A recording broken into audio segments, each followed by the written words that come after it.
What's up, guys? Eight Thoughts here, Cock of Gold.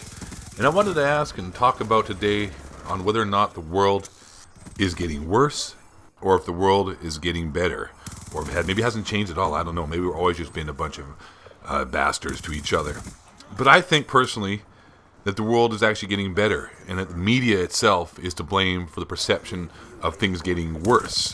The media is to blame for the perception of things being, shitty.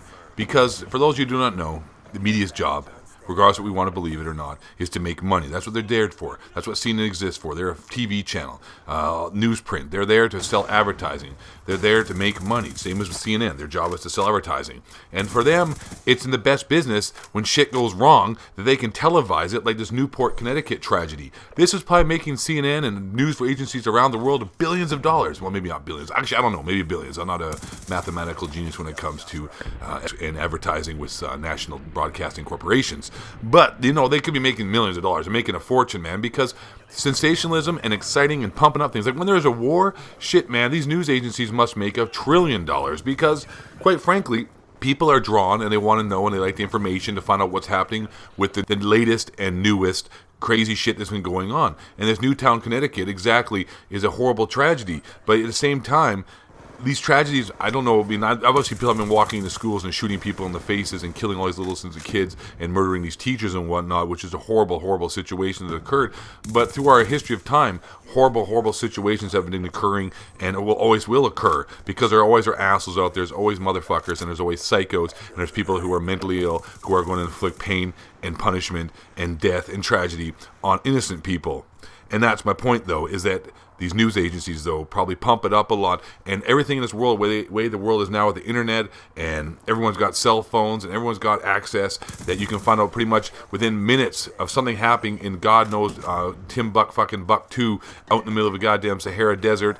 Now, the point is that shit can occur there, and within minutes, the other side of the world will know about it because, well, the access to information and the internet and all the media and whatnot, and all the money that is lying underneath all this to be made by tragedies and the sensationalism of tragedies and basically televising this. Because if there wasn't any of this television going on, if there wasn't all this news being reported, half the stuff that occurs on Earth that's been occurring for thousands of years, none of us would know about it, none of us would feel bad, and we would just go on and live our daily lives. And I don't really think knowing about all this craziness that happens, well, of course, Newtown, Connecticut, obviously occurring in the United States, everyone's going to find out about that.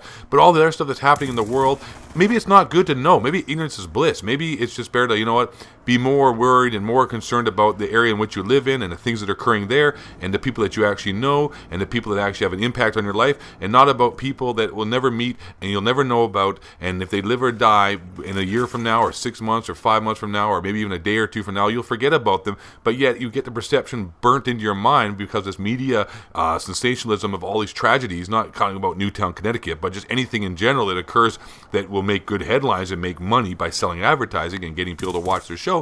Maybe if that shit didn't occur, we wouldn't be feeling so bad because I'm going to go by stats and statistics here that I hope are relevant and I hope are accurate and I hope they're not, bullshit, but the best I can do is by stats I can find on the internet and on statistics from United Nations. Apparently, the world's getting a better place. Crime is down. People's health, rather, is better. Infant mortality rates are down. Unemployment, right now, of course, we're in recession, so, the whole world right now is a little bit wonky because of this bullshit with the money.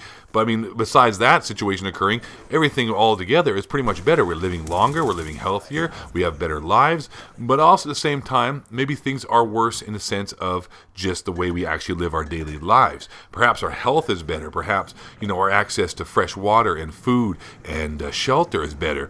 But maybe our mental mind state and our mental health is deteriorating. Maybe that's why we're having these outbreaks like these sons of bitches that go and kill little kids or go into a movie theater and blow a bunch of people up or, I don't know, go to Columbine High School because maybe there's something wrong with our society. Maybe we're getting better, we're living longer, we seem to be having a happier life, but maybe deep down inside our lives aren't happier. Look at their form of entertainment. Look at what we're doing for fun.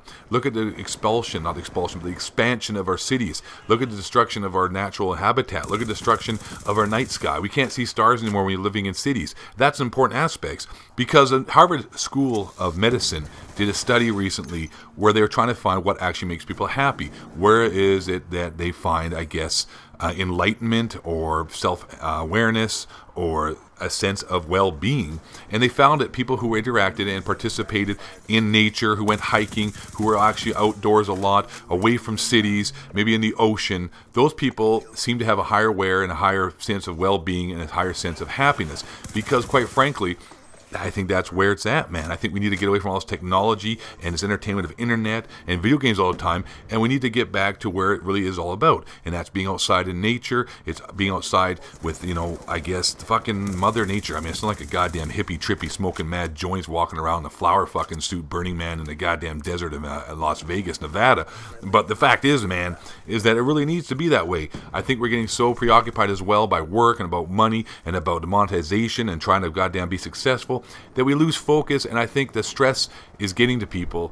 But at the end of the day, the world is still better off now than it was 1,000 years ago, where you would die by the time you're 40. If you cut your finger, you'd be dead. We're living longer. We have a lot more money, even though it doesn't seem that way. We're wealthier now than we ever used to be as a whole, as far as people go. But that shit's slowly changing as well, because these huge companies are sucking us dry. But that's another day for another commentary. I'm 8 Thoughts, the Cock of Gold. I do think the world is better off today than it was 1,000 years ago. The media, maybe just perhaps, is making it seem it's worse, so they can make money off of sensationalizing tragedies like the Newtown, Connecticut one, or whatever, any kind of war. And also, get outside and go play in the forest. You guys take care.